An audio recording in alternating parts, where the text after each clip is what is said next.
One of my favorite places at Soul Farm is the ponds.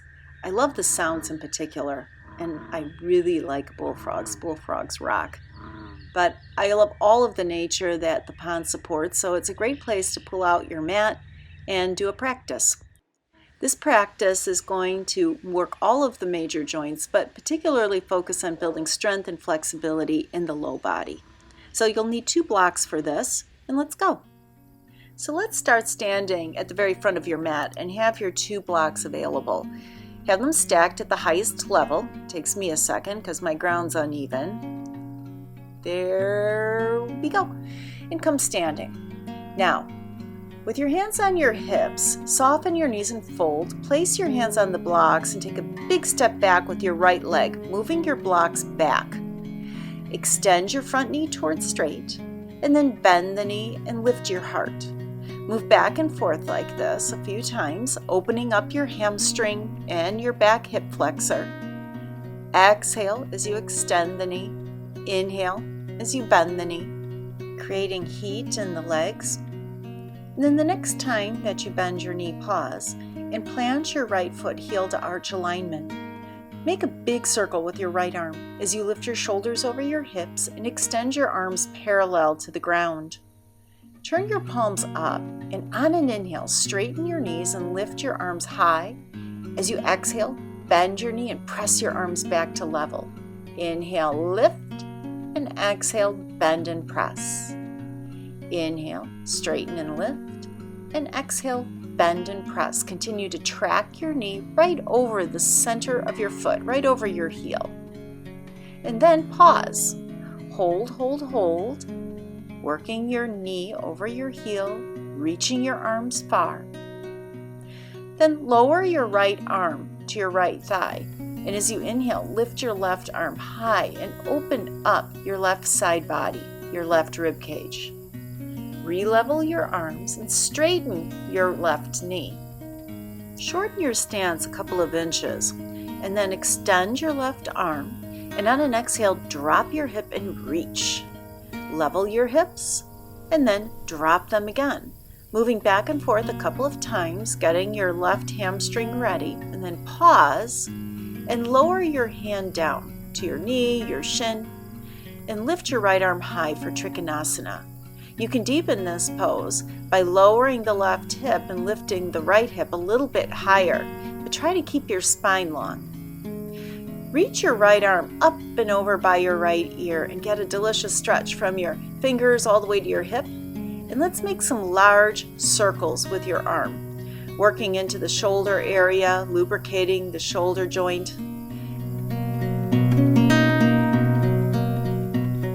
And then reverse the direction.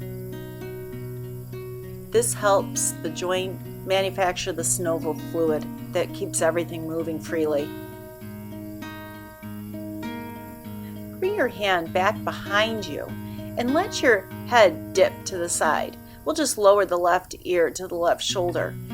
And you can turn your head and just explore your range of motion, finding any tight areas in the top side of your neck. Don't be surprised if you hear little crackles as you do this. This is an excellent way to work those out. And then pause and re-level your head. Look down, bend your left knee, and take your hand to your left block.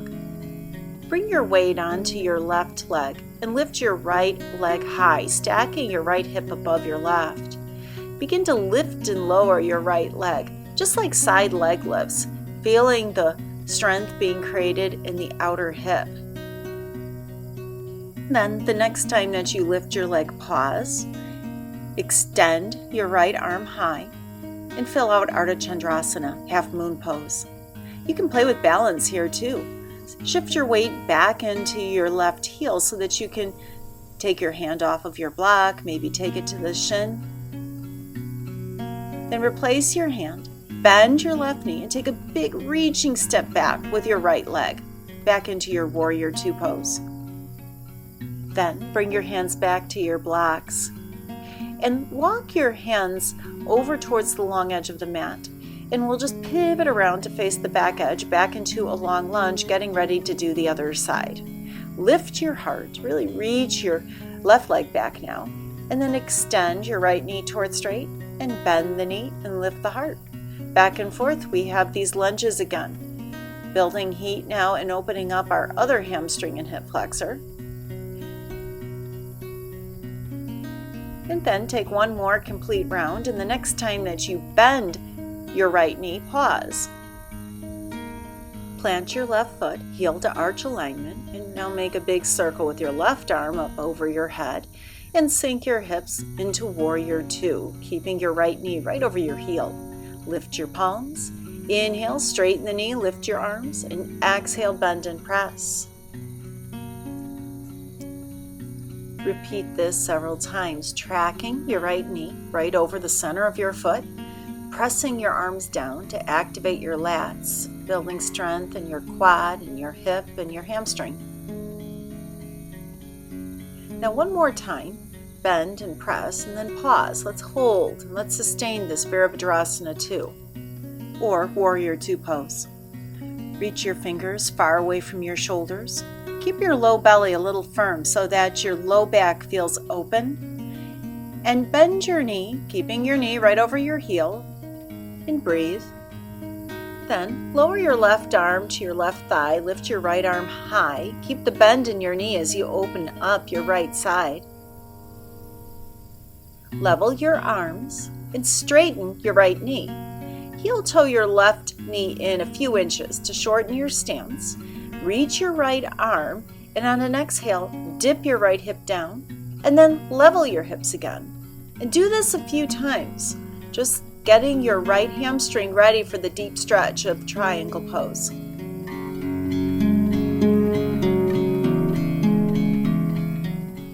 The next time that you lower your right hip, pause, and then lower your hand to your knee or your shin.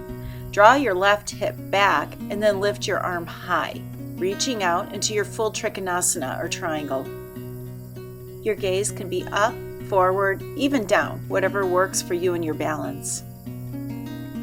And then bring your arm up over by your ear and enjoy that stretch.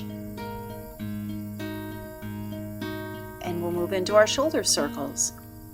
Begin to circle your shoulder, making large circles with your arm. Your joints don't produce that lubricating fluid, synovial fluid, unless you move them. So if we're still and stagnant, we tend to dry up. This is a great movement to keep the shoulders flexible and lubricated. Switch the direction of your circles for a few reps. And then bring your arm up, over, and behind you. Let your right ear drop towards your right shoulder, and then turn your gaze down and forward again. Opening up the top part of your neck, you might feel this stretch into your upper back. And again, all those little pops and creaks, this is your chance to work them out. It's okay to pause and hold if you have a perfect spot where you're really enjoying the stretch. Then lift your head, bend your right knee, and take your hand to a block and start to bring weight onto your right foot, onto your right leg. Lift the left leg high for a half moon pose, but then right away let's lower it again and focus on creating strength in both hips. So you're lifting with the side of your left hip. That's where you're getting strong there, but you're probably feeling even more work happening on your standing leg in that hip as it keeps you stable and upright. The next time your leg lifts, pause and extend your left arm high into your full Ardha Chandrasana. And here's where you can either play with your balance or stay very still. Maybe shift your weight into your right heel and practice taking your right hand off the block. This can be fun. It feels almost like you're flying. And then look down, soften your right knee, and take a big reaching step back with your left leg back to Warrior 2 pose. Make a circle with your arms to bring them back to the mat and step your back foot forward. Bring your hands to your hips and come all the way standing. Wasn't that good? Namaste, yogi.